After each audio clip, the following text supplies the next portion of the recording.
Friends, हमारे YouTube channel official nursing में friends बहुत ही महत्वपूर्ण क्वेश्चन है जो कि आने वाली सभी परीक्षाओं के लिए वेरी वेरी इंपॉर्टेंट हैं। तो फ्रेंड्स बिल्कुल भी वीडियो को स्किप ना करें और पूरा वीडियो लास्ट तक देखें। फ्रेंड्स सभी क्वेश्चन प्रीवियस ईयर में पूछे गए हैं और मोस्ट रिपीटेड क्वेश्चन है। फ्रेंड्स जितने भी क्वेश्चन हैं सभी नॉर्मल लेबर से रिलेटेड हैं। ठीक है, 25 क्वेश्चन है और आप लोग ज़रूर बताएं कि आपने कितने क्वेश्चन राइट किए हैं। चलिए शुरू करते हैं। पढ़ें क्वेश्चन को। सामान्य प्रसव में प्रसव का पहला चरण क्या कहलाता है? What is the first stage of normal labour called? Guess करें फ्रेंड्स, क्या होगा इसका राइट आंसर। आप अच्छे से क्वेश्चन को पढ़ लें फिर आंसर दें। पहला चरण कौन सा होता है फ्रेंड्स? सामान्य प्रसव में पहला चरण कौन सा होता है? तो देखिए फ्रेंड्स, जो पहले चरण की बात की गई तो यहाँ पे ऑप्शन सी आपका राइट होगा, सर्वाइकल डायलेशन स्टेज। ठीक है, सामान्य जो फ्रेंड्स गर्भाशय ग्रीवा है उसका फैलाव। ठीक है, तो फ्रेंड्स ये 10 सेंटीमीटर इसका फैलाव होना जरूरी है। ठीक है, ये पहला चरण होता है फ्रेंड्स। ठीक है, प्रसव का पहला चरण होता है गर्भाशय ग्रीवा का फैलाव। अब यहाँ पे आप एक्सप्लेन देख लें कि प्रसव का पहला चरण गर्भाशय ग्रीवा अर्थात सर्विक्स के फैलाव से संबंधित होता है, जो कि फ्रेंड्स 10 सेंटीमीटर पूर्ण रूप से डायलेटेड होनी चाहिए। ठीक है, इसमें गर्भाशय ग्रीवा 0 से 10 सेंटीमीटर खुलती है।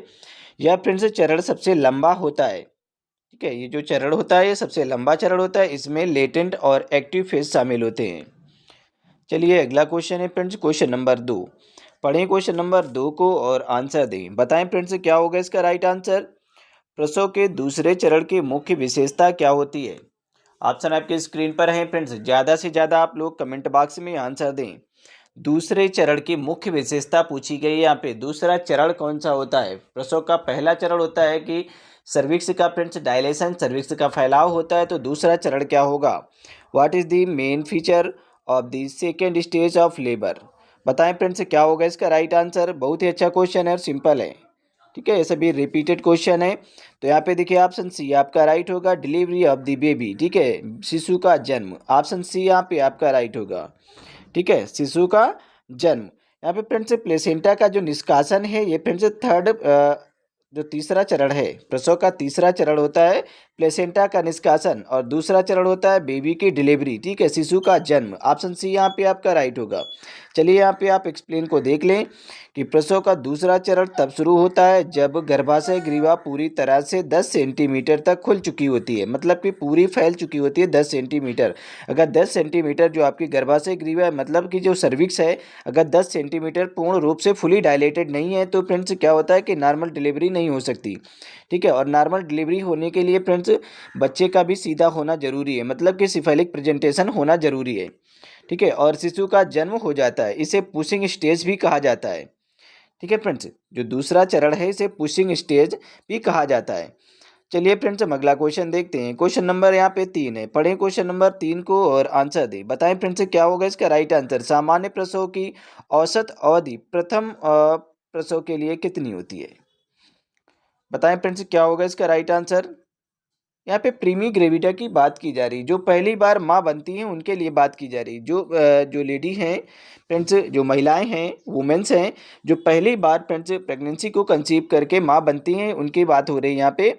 सामान्य प्रसव की औसत अवधि प्रथम प्रसव के लिए कितनी होती है? What is the average duration of normal labour in a primigravida? ठीक है, तो यहाँ पे फ्रेंड्स प्रीमी ग्रेविडा 12 से 14 घंटे। ठीक है, 12 से 14 वीक्स, सॉरी 14 आवर्स। ठीक है, 12 से 14 आवर्स। ठीक है, 12 से 14 घंटे की होती है। ऑप्शन बी यहाँ पे आपका राइट होगा। अब यहाँ पे आप एक्सप्लेन को देख लें कि प्रथम प्रसव अर्थात प्रीमी ग्रेविडा में प्रसव की जो औसत अवधि होती है लगभग 12 से 14 घंटे की होती है। जब बहुप्रसवा मल्टी ग्रेविडा में यह समय कम हो जाता है। जब फ्रेंड्स बच्चे हो जाते हैं, एक दो बच्चे हो जाते हैं मल्टी ग्रेविडा। ठीक है, मतलब कि या तो दो तीन, जिसके फ्रेंड्स कई बच्चे हों। ठीक है, अगर एक या दो बच्चे पहले से होते हैं फ्रेंड्स, ठीक है, तो क्या होता है कि ये समय फ्रेंड्स फिर कम हो जाता है। ठीक है, दो बार, दूसरी बार या तीसरी बार जब कोई महिला माँ बनती है तो ये फ्रेंड्स क्या होता है, जो समय होता है 12 से 14 घंटे का जो समय होता है ये फ्रेंड्स क्या हो जाता है, समय कम हो जाता है। चलिए नेक्स्ट क्वेश्चन है क्वेश्चन नंबर 4। पढ़ें क्वेश्चन नंबर 4 को और आंसर दें फ्रेंड्स। बताएं क्या होगा इसका राइट आंसर। आप पढ़ें अच्छे से फिर आंसर दें। सभी क्वेश्चन सिंपल हैं और सभी रिपीटेड क्वेश्चन हैं, कई कई बार पूछे गए हैं। ज़्यादा से ज़्यादा आप लोग कमेंट बॉक्स में आंसर दें फ्रेंड्स। बताएं क्या होगा इसका राइट आंसर। प्रसव के दौरान भ्रूण की सबसे लंबी या सबसे सामान्य स्थिति कौन सी होती है। प्रसव के दौरान भ्रूण की सबसे सामान्य स्थिति की बात यहाँ पे की जा रही, पोजीशन की बात की जा रही है। What is the most common fetal position during labour. बताएं फ्रेंड्स क्या होगा इसका राइट आंसर। गेस करें, आप अच्छे से पढ़ लें फिर आंसर दें। ठीक है, सभी क्वेश्चन सिंपल हैं और सभी रिपीटेड हैं, पूछे गए हैं। तो देखिए फ्रेंड्स, यहाँ पे ऑप्शन सी आपका राइट होगा, ओसिपुट एंटेरियर। ठीक है, ऑप्शन सी यहाँ पे आपका राइट होगा, ओसिपुट एंटेरियर होगा। अब यहाँ पे आप एक्सप्लेन को देख लें कि सामान्य प्रसव में भ्रूण की सबसे सामान्य स्थिति ओसिपुट एंटेरियर होती है, जिसमें शिशु का सिर माँ की पेल्विस की ओर होता है और चेहरा नीचे की तरफ होता है। ठीक है फ्रेंड्स, तो चलिए फ्रेंड्स, अगला क्वेश्चन है क्वेश्चन नंबर 5। पढ़ें क्वेश्चन नंबर 5 को और आंसर दें फ्रेंड्स। बताएं क्या होगा इसका राइट आंसर। सामान्य प्रसव में इंगेजमेंट किसे कहा जाता है। बताएं फ्रेंड्स, जब नॉर्मल डिलीवरी होती है, सामान्य प्रसव होता है, तो फ्रेंड्स उसमें इंगेजमेंट क्या होता है। What does engagement refer to in normal labour. बताएं फ्रेंड्स क्या होगा इसका राइट आंसर। सामान्य प्रसव में इंगेजमेंट किसे कहा जाता है। What does engagement refer to in normal labour. Guess करें, ज़्यादा से ज़्यादा आप लोग कमेंट बॉक्स में भी आंसर दें फ्रेंड्स। तो देखिए फ्रेंड्स, यहाँ पे ऑप्शन बी आपका राइट होगा, fetal head entering the pelvic brim. भ्रूण के सिर का पेल्विक ब्रिम में प्रवेश करना। ठीक है, यहाँ पे ऑप्शन बी आपका राइट है। अब यहाँ पे आप एक्सप्लेन को देख लें कि जब भ्रूण का सिर पेल्विक ब्रिम में प्रवेश करता है और पेल्विस में फिक्स हो जाता है, तो इसे फ्रेंड्स इंगेजमेंट कहा जाता है। यह प्रसव के दौरान एक महत्वपूर्ण प्रक्रिया होती है। चलिए फ्रेंड्स अगर कोई भी कैंडिडेट जो कि ऑनलाइन क्लास लेना चाहता है, तो हमारे इस नंबर पे संपर्क कर सकता है, 79854742। ठीक है, आप इस नंबर पे संपर्क कर सकते हैं।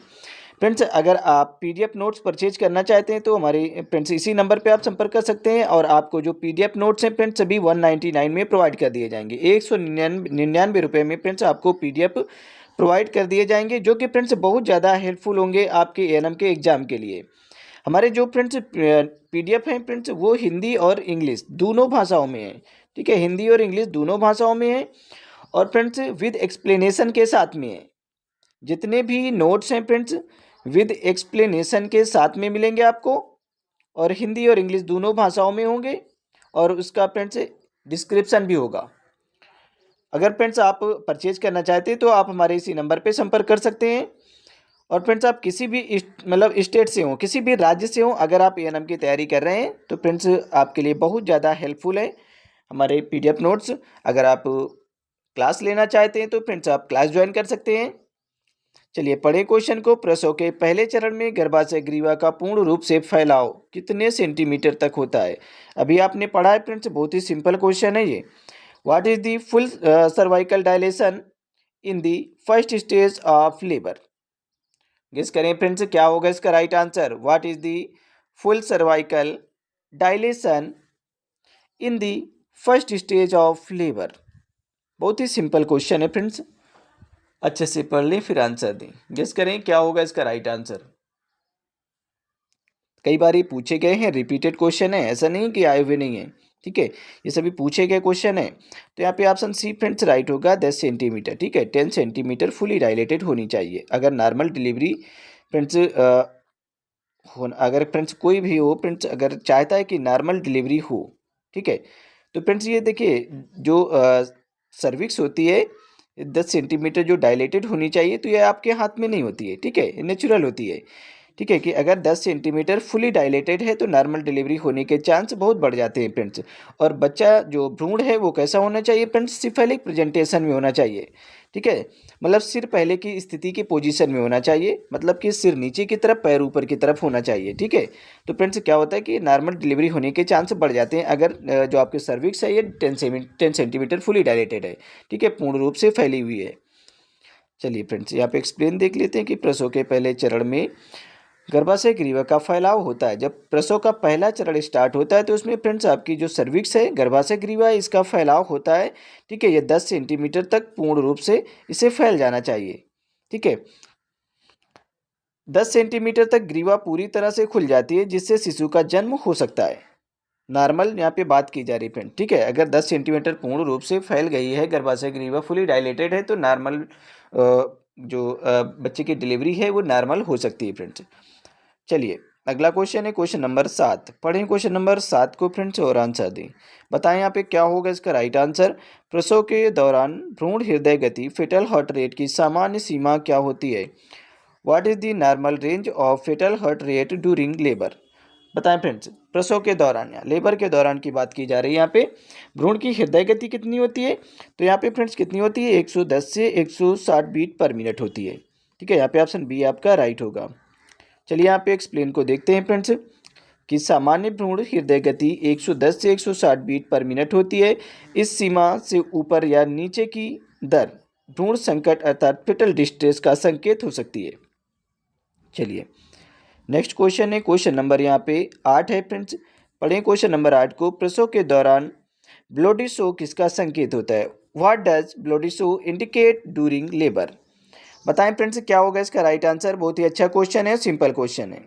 सर्वाइकल डायलेशन, गर्भाशय ग्रीवा का फैलाव, प्लेसेंटल एब्रेप्टिया, ठीक है, एब्रप्शन, या फिर फ्रेंड्स यहाँ पे फेटल डिस्ट्रेस होगा या फिर प्रीटर्म लेबर, क्या होगा। ज़्यादा से ज़्यादा आप लोग कमेंट बॉक्स में आंसर दें फ्रेंड्स।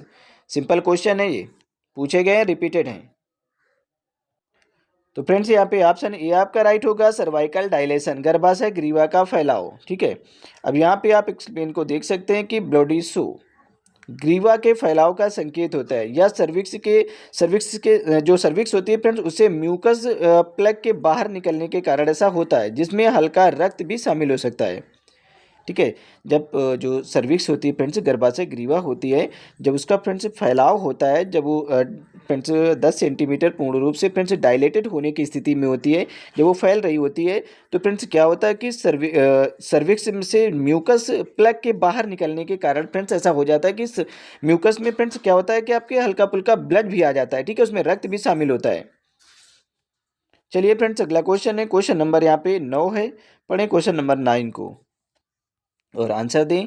बताएं क्या होगा इसका राइट आंसर, गेस करें। पहले अच्छे से आप पढ़ लें। प्रसव के चौथे चरण में कौन सी प्रक्रिया की निगरानी की जाती है। प्रसव के चौथे चरण में फ्रेंड्स कौन सी प्रक्रिया की निगरानी की जाती है। What is monitored during the fourth stage of labour. चौथे चरण में फ्रेंड्स किस चीज की निगरानी की जाती है फ्रेंड्स, बताएं क्या होगा इसका राइट आंसर। ऑप्शन आपकी स्क्रीन पर है, ज़्यादा से ज़्यादा आप लोग कमेंट बॉक्स में आंसर दें। तो देखिए फ्रेंड्स यहाँ पे ऑप्शन सी आपका राइट होगा। ठीक है, यहाँ पे ऑप्शन सी आपका राइट है, मैटरनल रिकवरी। क्या होगा, ऑप्शन सी यहाँ पे राइट होगा, मैटरनल रिकवरी चौथे चरण में।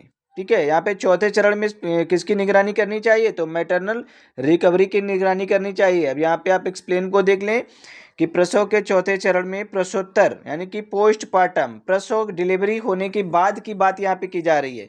ठीक है, डिलीवरी होने के बाद प्रसव की देखभाल की जाती है इसमें। ठीक है, प्रसवोत्तर जो फ्रेंड्स माँ होती है, माँ की देखभाल की बात यहाँ पे की जा रही है। प्रसव के चौथे चरण में प्रसवोत्तर देखभाल की जाती है। ठीक है, तो इसमें माँ के रक्तस्राव, गर्भाशय की स्थिति और अन्य महत्वपूर्ण संकेतों की निगरानी रखना चाहिए।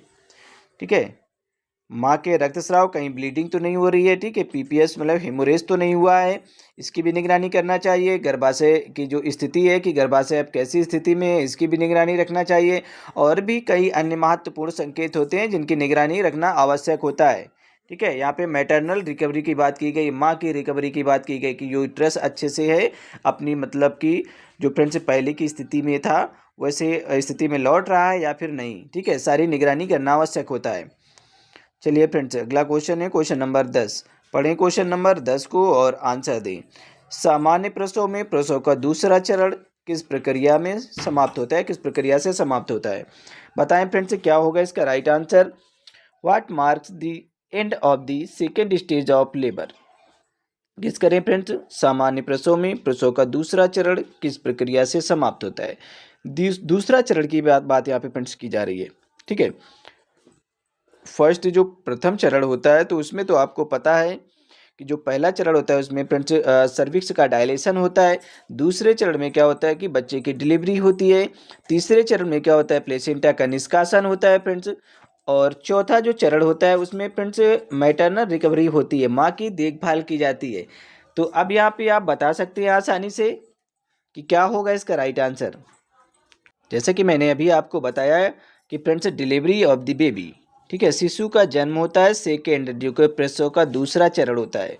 ठीक है, चलिए यहाँ पे हम एक्सप्लेन को देखते हैं कि प्रसव के दूसरे चरण का अंत शिशु के जन्म से होता है। दूसरा, जब शिशु का जन्म हो जाता है दूसरा चरण समाप्त हो जाता है। इसे पुशिंग स्टेज भी कहा जाता है। कभी कभी क्वेश्चन में आता है कि पुशिंग स्टेज किसे कहा जाता है, तो फ्रेंड्स आप घबराएं नहीं, ठीक है, इसी सेकेंड स्टेज को ही, प्रसव का जो दूसरा चरण होता है इसी को पुशिंग स्टेज कहा जाता है, जिसमें माँ सक्रिय रूप से शिशु को बाहर निकालने के लिए प्रयास करती है, मतलब पुश करती है, धक्का देती है। ठीक है, चलिए अगला क्वेश्चन है क्वेश्चन नंबर 11। पढ़ें क्वेश्चन नंबर 11 को। लेटेंट फेज की अवधि अधिकतम कितनी होती है फ्रेंड्स, बताएं कितनी होती है लेटेंट फेज की अधिकतम जो अवधि होती है। What is the maximum duration of the latent phase in normal labour, बताएं फ्रेंड्स क्या होगा इसका राइट आंसर, गेस करें। ज़्यादा से ज़्यादा आप लोग कमेंट बॉक्स में भी आंसर दें। देखिए फ्रेंड्स यहाँ पे ऑप्शन डी यहाँ पे आपका राइट होगा 20 आवर्स, ठीक है, 20 घंटे। कितने? 20 घंटे।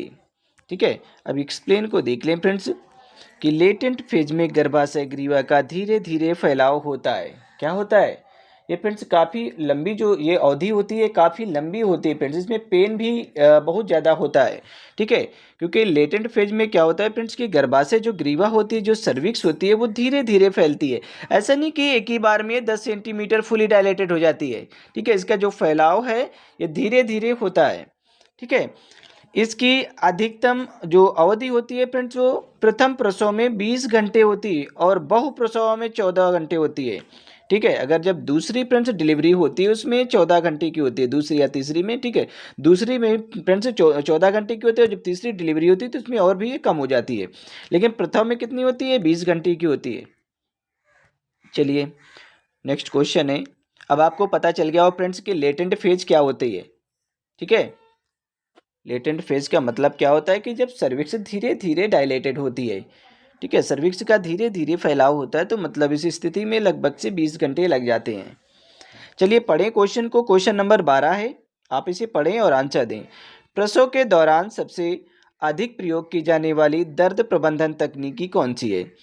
What is the most commonly used pain management technique during labour, बताएं फ्रेंड्स क्या होगा इसका राइट आंसर। आप अच्छे से पढ़ें और आंसर दें, सिंपल क्वेश्चन है सभी। प्रसव के दौरान सबसे अधिक उपयोग की जाने वाली दर्द प्रबंधन तकनीकी कौन सी है? जनरल एनेस्थीसिया, या फिर एपिड्यूरल एनेस्थीसिया, या फिर स्पाइनल एनेस्थीसिया, या फिर लोकल एनेस्थीसिया? क्या होगा राइट आंसर, गेस करें। तो फ्रेंड्स यहाँ पे ऑप्शन बी आपका राइट होगा, एपिड्यूरल एनेस्थीसिया। यहाँ पे ऑप्शन बी आपका राइट होगा। अब यहाँ पे एक्सप्लेन को देख लें आप कि एपिड्यूरल एनेस्थीसिया प्रसव के दौरान दर्द को कम करने के लिए सबसे आम तकनीकी है अर्थात टेक्निक है। इसे पीठ के निचले हिस्से में दिया जाता है। ठीक है, इसे पीठ के निचले हिस्से में दिया जाता है, जिससे निचले शरीर को अस्थायी रूप से शून्य कर दिया जाए। फ्रेंड्स अगर कोई भी कैंडिडेट जो कि ऑनलाइन क्लास लेना चाहता है तो हमारे इस नंबर पे संपर्क कर सकता है, 79 85 47 30 42। ठीक है, आप अगर ऑनलाइन क्लास लेना चाहते हैं तो आप इस नंबर पे संपर्क करेंगे। अगर आप फ्रेंड्स पीडीएफ नोट्स परचेज करना चाहते हैं तो भी आप इसी नंबर पे संपर्क करेंगे। ठीक है, एएनएम की फ्रेंड्स आपको जो पीडीएफ है वो 199 में प्रोवाइड कर दी जाएंगी, 199 रुपये में सभी पीडीएफ प्रोवाइड कर दी जाएंगी फ्रेंड्स, जो कि आपके एग्जाम के लिए बहुत ज़्यादा हेल्पफुल साबित होंगी। ये फ्रेंड्स हमारी जो पीडीएफ है ये हिंदी और इंग्लिश दोनों भाषाओं में है, हिंदी और इंग्लिश दोनों भाषाओं में फ्रेंड्स बाइलिंगुअल हैं, और फ्रेंड्स ये विद एक्सप्लेनेशन के साथ में है। आप किसी भी राज्य से हैं, एएनएम की अगर तैयारी कर रहे हैं तो फ्रेंड्स आपके लिए बहुत ज़्यादा हेल्पफुल साबित होंगी। अगर आप लेना चाहते हैं तो फ्रेंड्स आप हमारे इसी नंबर पर संपर्क करेंगे। अगर आप क्लास ज्वाइन करना चाहते हैं तो क्लास भी ज्वाइन कर सकते हैं फ्रेंड्स। चलिए पढ़ें क्वेश्चन को और आंसर दें। बताएं यहाँ पे क्या होगा इसका right answer. Rapture of membranes का सामान्य रूप से क्या अर्थ होता है फ्रेंड्स? बताएं क्या होगा इसका right answer. Rapture of membranes generally means, what does rapture of membranes generally means? बताएं फ्रेंड्स सामान्य रूप से इसका क्या मतलब होता है रैप्चर ऑफ मेम्ब्रेन्स का। यूट्राइन रैप्चर, गर्भाशय का फटना, ये तो फ्रेंड्स राइट नहीं है, गर्भाशय थोड़ी ना फटता है, ठीक है। Amniotic sac breathing, placenta previa, ये भी आपका गलत है। फिटल हेड एंगेजमेंट, ये भी गलत है, ठीक है। तो यहाँ पे राइट क्या होगा, एमनियोटिक सैक ब्रीथिंग, क्या होगा, ब्रेकिंग, ठीक है, ब्रेकिंग होगा, ठीक है, मतलब ब्रेक हो गया, टूट गया, ठीक है। यहाँ पे क्या होगा, एमनियोटिक सैक ब्रेकिंग होगा, एमनियोटिक थैली का फट जाना। ऑप्शन बी यहाँ पे आपका राइट होगा। एमनियोटिक जो थैली है जिसमें तरल पदार्थ भरा रहता है, एमनियोटिक द्रव भरा रहता है, एमनियोटिक फ्लूइड होता है फ्रेंड्स, वो जो थैली है उसका रैप्चर हो जाना, मतलब कि उसका फट जाना, ठीक है। इस सैक मीन्स होती है फ्रेंड्स थैली होती है, ठीक है। जो सैक लिखा हुआ है इसका मतलब होता है थैला। अब यहाँ पे आप एक्सप्लेन को देख लें कि रैप्चर ऑफ मेम्ब्रेन्स का अर्थ है एमनियोटिक थैली का फटना होता है जिससे गर्भ के अंदर का तरल पदार्थ बाहर आ जाता है। इसे आमतौर पर पानी गिरना भी कहा जाता है। चलिए फ्रेंड्स अगला क्वेश्चन है क्वेश्चन नंबर 14, 14 नंबर क्वेश्चन है, आप इसे पढ़ें और आंसर दें। बताएं क्या होगा इसका राइट आंसर। बहुत ही अच्छा क्वेश्चन है फ्रेंड्स। प्रसव के दौरान स्टेशन जीरो का अर्थ क्या होता है, स्टेशन शून्य का अर्थ क्या है? What does station zero indicate during labour? ये फ्रेंड्स किसे इंडिकेट करता है? बताएं फ्रेंड्स क्या होगा इसका राइट आंसर। प्रसव के दौरान स्टेशन जीरो का अर्थ क्या होता है? बहुत ही अच्छा क्वेश्चन है। तो देखिए फ्रेंड्स यहाँ पे ऑप्शन बी आपका राइट होगा, fetal head at the scale spines, भ्रूण सिर स्केल स्पाइन पर। ऑप्शन बी यहाँ पे राइट होगा। अब यहाँ पे आप एक्सप्लेन को देख लें कि स्टेशन जीरो का अर्थ है कि भ्रूण का जो सिर है वो स्केल स्पाइन अर्थात पेल्विस की हड्डियों के बीच में है, ठीक है, उसके स्तर पर है। यह प्रसव के दौरान एक महत्वपूर्ण माप होती है। चलिए फ्रेंड्स अगला क्वेश्चन है क्वेश्चन नंबर 15, 15 नंबर क्वेश्चन है। बताएं क्या होगा इसका राइट आंसर। क्वेश्चन नंबर 15 को आप पढ़ें और आंसर दें। सभी क्वेश्चन सिंपल हैं और सभी रिपीटेड हैं।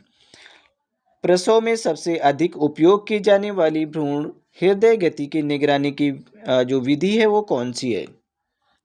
बताएं फ्रेंड्स क्या होगा इसका right answer. What is the most commonly used method for monitoring fetal heart rate during labor?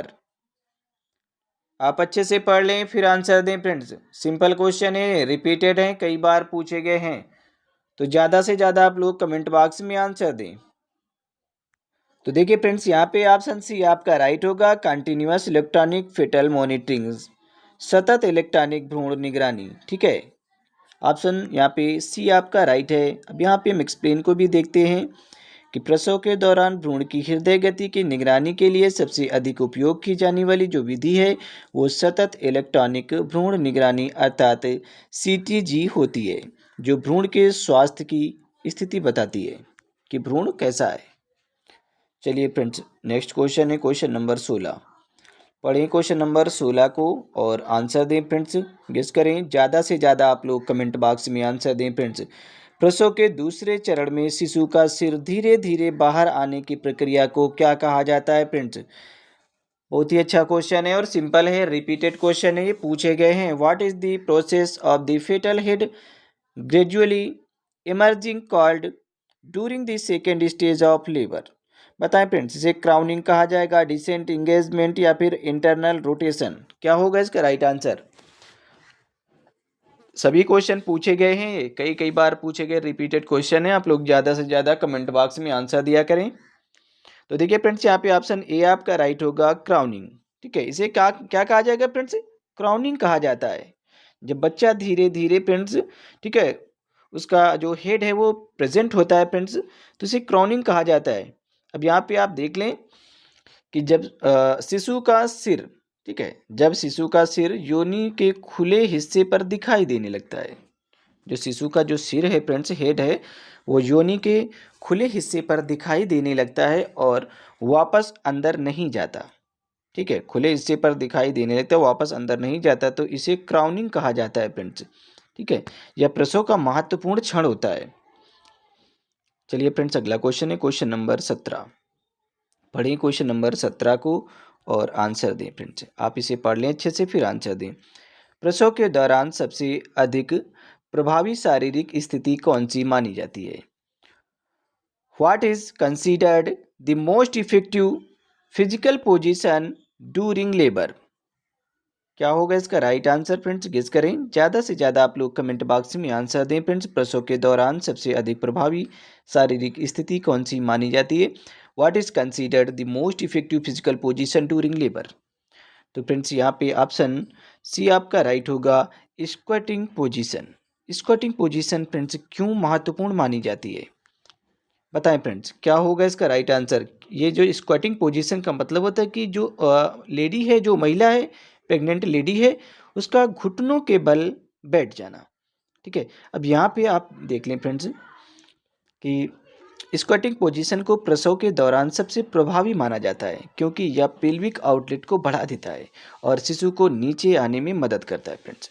ठीक है, चलिए फ्रेंड्स, अगला क्वेश्चन है क्वेश्चन नंबर यहाँ पे 18 है। पढ़िए क्वेश्चन नंबर 18 को और आंसर दें। बताएं क्या होगा इसका राइट आंसर? प्रसव में फंडल हाइट किसे मापने के लिए उपयोग किया जाता है? जो फंडल हाइट है, ये किसे मापने के लिए उपयोग किया जाता है? What is the fundal height use to measure during labour? Guess करें फ्रेंड्स, आंसर दें आप लोग। ज़्यादा से ज़्यादा आप लोग कमेंट बॉक्स में आंसर दें। तो फ्रेंड्स यहाँ पे ऑप्शन ए आपका राइट होगा, फिटल ग्रोथ, भ्रूण की वृद्धि। ठीक है, ऑप्शन ए यहाँ पे आपका राइट होगा। चलिए हम यहाँ पे एक्सप्लेन को देखते हैं कि फंडल हाइट गर्भाशय की ऊंचाई को मापने के लिए उपयोग की जाती है, जिससे भ्रूण की वृद्धि और गर्भावस्था की प्रगति का आकलन किया जा सकता है। चलिए हम अगला क्वेश्चन देखते हैं क्वेश्चन नंबर 19। पढ़ें क्वेश्चन नंबर 19 को और आंसर दें। बहुत ही अच्छा क्वेश्चन है, सिंपल है, सभी रिपीटेड हैं। ठीक है, बार बार पूछे गए क्वेश्चन है ये। एपिसियोटोमी किसके लिए किया जाता है? What is episiotomy performed for? Episiotomy तो पता होगा आपको फ्रेंड्स, ये कब की जाती है एपिसियोटोमी? बताएं फ्रेंड्स, क्या होगा इसका राइट आंसर? तो फ्रेंड्स यहाँ पे एपिसियोटोमी का मतलब होता है कि to enlarge the vaginal opening, योनि के उद्घाटन को बड़ा करने के लिए। फ्रेंड्स जो योनि का मुहाना है, ठीक है, जब हेड प्रेजेंट हो जाता है फ्रेंड्स और हेड के बाहर आने में, जो सिर है उसके बाहर आने में दिक्कत पैदा होती है, ठीक है, अगर आसानी से बाहर नहीं आ पाता है तो फ्रेंड्स क्या किया जाता है? एपिसियोटोमी कर दी जाती है, मतलब कि हल्का सा चीरा लगा दिया जाता है। ठीक है, हल्का सा चीरा लगा दिया जाता है ताकि जो बेबी का सर है, जो सिर है, वो आसानी से बाहर आ सके। ठीक है, तो इसी को एपिसियोटोमी कहा जाता है फ्रेंड्स। ठीक है, ये हमेशा ज़्यादातर फ्रेंड्स जो प्रीमी ग्रेविडा महिलाएं होती हैं उनमें ये दिक्कत ज़्यादा आती है, जो पहली बार माँ बनती हैं। चलिए फ्रेंड्स, यहाँ पे आप एक्सप्लेन को देख लें कि एपिसियोटोमी एक शल्य क्रिया है। ये क्या है फ्रेंड्स? एक सर्जिकल प्रक्रिया होती है जो एपिसियोटोमी है, जिसमें योनि के उद्घाटन को बड़ा करने के लिए चीरा लगाया जाता है। मतलब कि फ्रेंड्स जो योनि का जो मुहाना है उसमें हल्का चीरा लगा दिया जाता है ताकि शिशु का जन्म सुरक्षित हो सके और ऊतक फटने से बचाया जा सके, जो टिश्यूज हैं उनको फटने से भी बचाया जा सके। फ्रेंड्स अगर कोई भी कैंडिडेट जो कि ऑनलाइन क्लास लेना चाहता है तो हमारे इस नंबर पे संपर्क कर सकता है, 7985473042। ठीक है, आप इस नंबर पे संपर्क कर सकते हैं। तो चलिए फ्रेंड्स अगला क्वेश्चन है क्वेश्चन नंबर यहाँ पे 20 है, 20 नंबर क्वेश्चन है कि सामान्य प्रसव में प्लेसेंटा कितने समय के भीतर निष्कासित हो जाना चाहिए? बताएं फ्रेंड्स, ये कितने घंटे या कितने समय के अंदर निष्कासित हो जाना चाहिए, कितने मिनट के अंदर? बताएं फ्रेंड्स, क्या होगा इसका राइट आंसर? सामान्य प्रसव में प्लेसेंटा कितने समय के भीतर, ठीक है, निष्कासित हो जाना चाहिए? तो फ्रेंड्स यहाँ पे within 30 minutes, option C आपका राइट होगा। क्या होगा? Within 30 minutes. अब यहाँ पे एक्सप्लेन को देख लें कि सामान्य प्रसव में प्लेसेंटा 30 मिनट के भीतर निष्कासित हो जाना चाहिए। यदि यह समय अधिक हो जाता है तो इसे रिटेन्ड प्लेसेंटा कहा जाता है। मतलब कि अगर ये जो समय है अधिक हो जाता है तो इसे रिटेन्ड प्लेसेंटा कहा जाएगा, जो जटिलताओं का कारण बन सकता है। चलिए अगला क्वेश्चन है क्वेश्चन नंबर 21। पढ़ें क्वेश्चन नंबर 21 को और आंसर दें। बताएं फ्रेंड्स क्या होगा इसका राइट आंसर? बहुत ही अच्छा क्वेश्चन है, सिंपल है। प्रसव के दौरान मैकेनिज्म ऑफ लेबर के कितने चरण होते हैं? How many steps are involve in the mechanism of labour? बताएं फ्रेंड्स कितने चरण होते हैं प्रसव के दौरान, मैकेनिज्म ऑफ लेबर में कितने चरण होते हैं, गेस करें फ्रेंड्स। तो यहाँ पे ऑप्शन सी फ्रेंड्स राइट होगा, 7 चरण होते हैं। ठीक है, अब यहाँ पे आप देख लें कि 7 चरण कौन कौन से होते हैं। ठीक है, क्योंकि आपको पता होना चाहिए कि 7 चरण कौन कौन से होते हैं। ठीक है, प्रसव के दौरान मैकेनिज्म ऑफ लेबर के 7 चरण होते हैं। पहला होता है इंगेजमेंट। अब इंगेजमेंट का मतलब क्या होता है, सिर का पेल्विक ब्रिम में आना। ठीक, दूसरा है डिसेंट, नीचे आना। तीसरा है फ्लेक्शन, फ्लेक्शन का मतलब होता है सिर का झुकना। इंटरनल रोटेशन का मतलब होता है आंतरिक घूर्णन। और एक्सटेंशन का मतलब होता है सिर का बाहर आना। एक्सटर्नल रोटेशन बाहरी घूर्णन। और एक्सपल्जन का मतलब शिशु का बाहर आना। ठीक है, तो ये सातों चरण होते हैं मैकेनिज्म ऑफ लेबर में। चलिए अगला क्वेश्चन है क्वेश्चन नंबर 22। पढ़ें क्वेश्चन नंबर 22 को। प्रसव के तीसरे चरण में कौन सी प्रक्रिया शुरू होती है। ये तो अब मैंने बताया फ्रेंड्स, आप आंसर दे सकते हैं। What occurs in the third stage of labour. बताएं फ्रेंड्स क्या होगा इसका राइट आंसर। प्रसव के तीसरे चरण में कौन सी प्रक्रिया होती है। Cervical dilation, delivery of the placenta, fetal engagement, crowning. तो यहाँ पे फ्रेंड्स क्या होगा, तीसरा चरण delivery of the placenta, placenta का निष्कासन होता है। ठीक है, ऑप्शन बी यहाँ पे आपका राइट होगा। एक्सप्लेन को देख लें कि प्रसव का तीसरा चरण प्लेसेंटा के निष्कासन से संबंधित होता है। यह चरण बच्चे के जन्म के बाद शुरू होता है और तब तक जारी रहता है जब तक प्लेसेंटा बाहर नहीं आ जाता।